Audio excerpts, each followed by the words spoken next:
Antes do surgimento da filosofia, a poesia desempenhava um papel educador na civilização grega. Os mitos ocupavam todo o imaginário dos gregos. Os mitos, eles compactam verdades.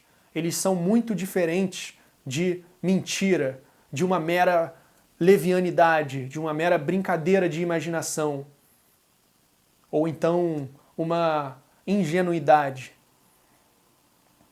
Os mitos, eles são um tipo de discurso muito diferente do discurso científico, mas que não por isso não contém verdade. E não à toa não podem levar também ao conhecimento. E não à toa muitos filósofos vão optar pelo discurso mitopoético para trabalhar, para expor o seu pensamento. Tanto nos pré-socráticos como Parmênides. Na época de Parmênides você pode falar que ainda não existia uma filosofia mais tradicionalmente conhecida, mas tanto quanto, por exemplo, em Aristóteles, mas ainda assim é um exemplo extremamente válido. Ou então, se você pegar outros, o que eu sempre aponto, que eu acho que já encerra a questão, é o Nietzsche, né, com seu Zaratustra. Mas, enfim, com Platão, a arte ela vai ser muito negligenciada, ela vai ser colocada numa posição muito marginal, como se fosse uma enganação, uma levianidade.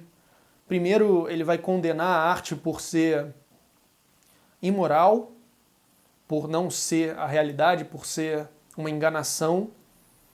Tem uma anedota famosa do Platão ia pegar uma fruta na cesta e aí era uma pintura. Não era, né, essas anedotas aí filosóficas. Mas ele dizia que a arte está sempre prendendo a gente aos sentidos, enquanto que a filosofia é algo mais elevado que nos conecta com a realidade superior, que é a realidade transcendente, a realidade das ideias, que fica num plano metafísico, que só através da razão a gente pode ter acesso ao conhecimento. E então ele vai separar a arte e filosofia e vai expulsar a arte da sua república. Ele vai condenar a arte. Desde então, essa separação, de modo grosseiro, se manteve na tradição ocidental.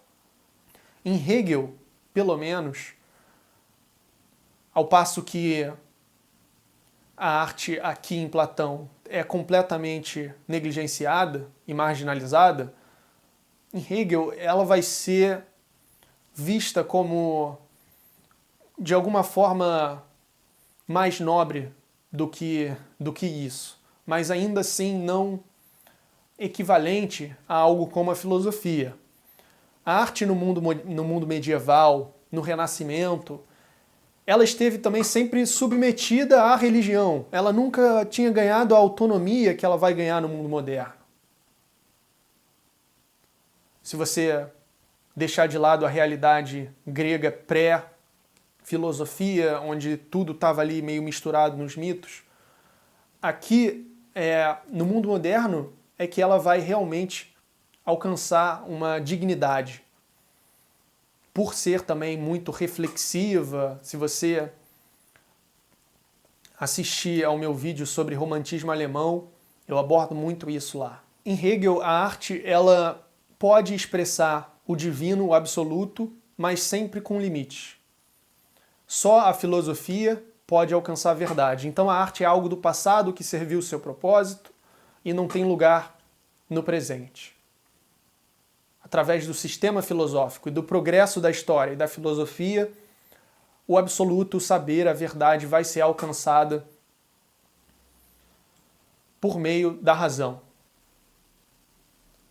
Hegel pensava a história, pensava a filosofia como um processo dialético, um progresso estando em curso. E no seu tempo, ele próprio se colocava como a resultante desse vasto progresso. E ele erigiu um sistema filosófico que tinha pretensão de dar conta de tudo.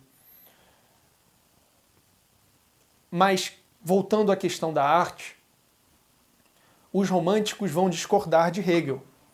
Para eles, não só o absoluto não pode nunca ser atingido totalmente, nem pela filosofia, nem pela arte, nem por nada, como a arte e a filosofia juntas, interpenetrando-se, empreendem uma busca melhor pelo absoluto e se complementam melhor. Friedrich Schlegel vai dizer: o que foi feito enquanto poesia e filosofia estiveram separados está feito, perfeito e acabado, agora é hora de unificá-las. Não são as exatas palavras, eu acho, mas é muito próximo disso. Eu falo no meu vídeo de romantismo alemão.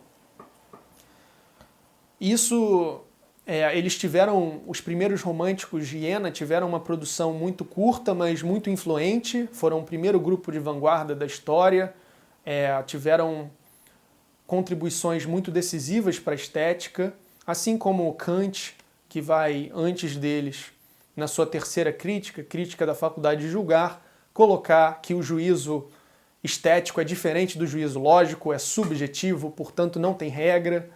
E assista também ao meu vídeo sobre a Crítica da Faculdade de Julgar, que eu abordo todos os pontos. Ele vai falar da pretensão de universalidade, ele vai estudar muito bem o fenômeno da beleza, assim como do sublime, mais na natureza do que na arte, também um pouco na arte. E aí Schiller, artista e filósofo, vai se aprofundar na questão da arte, que eu também tenho vídeos sobre Schiller aqui. Mas esse período, então, foi muito significativo, essa passagem do 18 para o 19, o surgimento das vanguardas artísticas no 19.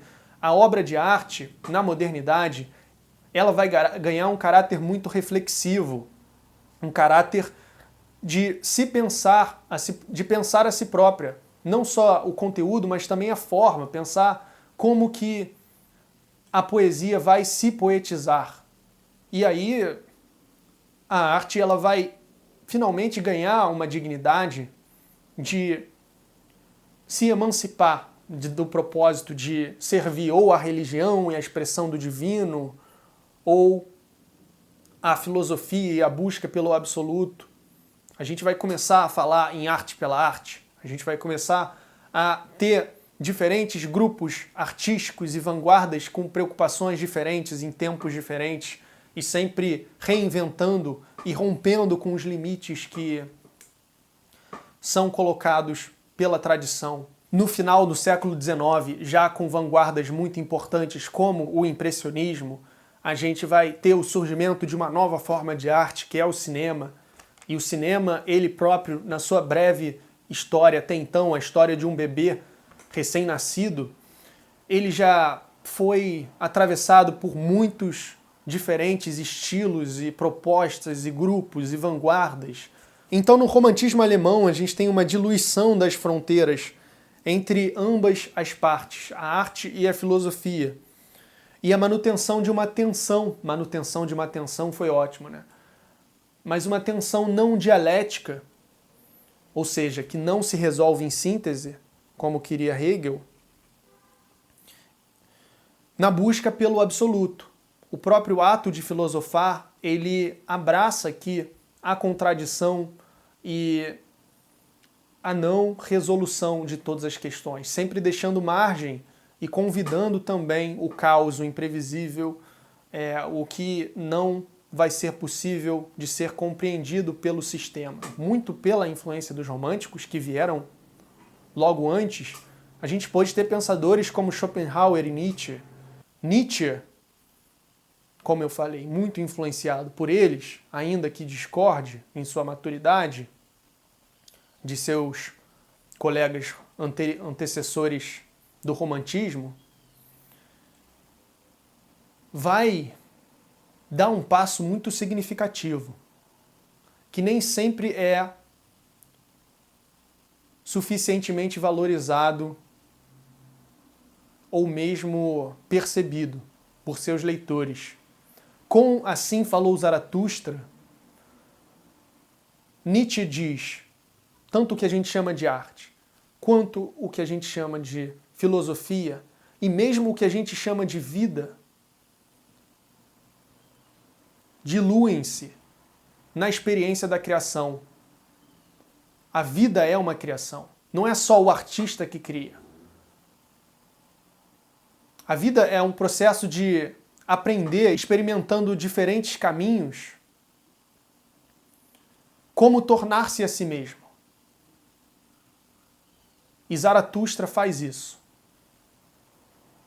Ele experimenta diferentes caminhos. Primeiro ele prega o super-homem, o além do homem para a massa, ele muda de ideia, depois ele confia demais nos animais, seus discípulos, fica decepcionado, ninguém consegue acompanhar seu pensamento, assim como os homens mais sábios, aquele pessoal que fica reunido lá na montanha com ele e que também o decepciona, e ele segue o seu caminho. Enfim, é lógico que é muito injusto tentar tratar o Zaratustra aqui, no mínimo uma série, uma playlist para começar, mas em um vídeo sem chance. E o que ele está apontando é a sua proposta da afirmação e como que tudo isso está junto na afirmação. A vida, a arte e a filosofia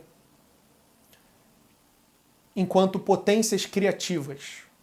E assim a experiência humana atinge o seu potencial. É uma filosofia muito pensada para a vida, para o viver. E não o contrário. Porque Nietzsche abole a metafísica, ele abole o absoluto. Ele introduz a questão do valor. Quais são os valores desses filósofos que estão falando de mundo das ideias, de metafísica, de absoluto? Então é algo muito radical, que é melhor tratado em um vídeo sobre isso. Aliás, como eu disse, em mais de um vídeo sobre isso. Mas um começo para se aprofundar é a minha série introdutória ao Nietzsche, onde eu falo sobre os principais aspectos da sua obra e que consiste em 4 vídeos que eu vou colocar aqui no card. Muito obrigado por assistir. Se você gostou do vídeo, considere curti-lo para que outras pessoas possam encontrá-lo no YouTube e considere também inscrever-se no canal para assistir semanalmente vídeos como esse de filosofia, assim como vídeos de cinema e cultura. Muito obrigado, até a próxima!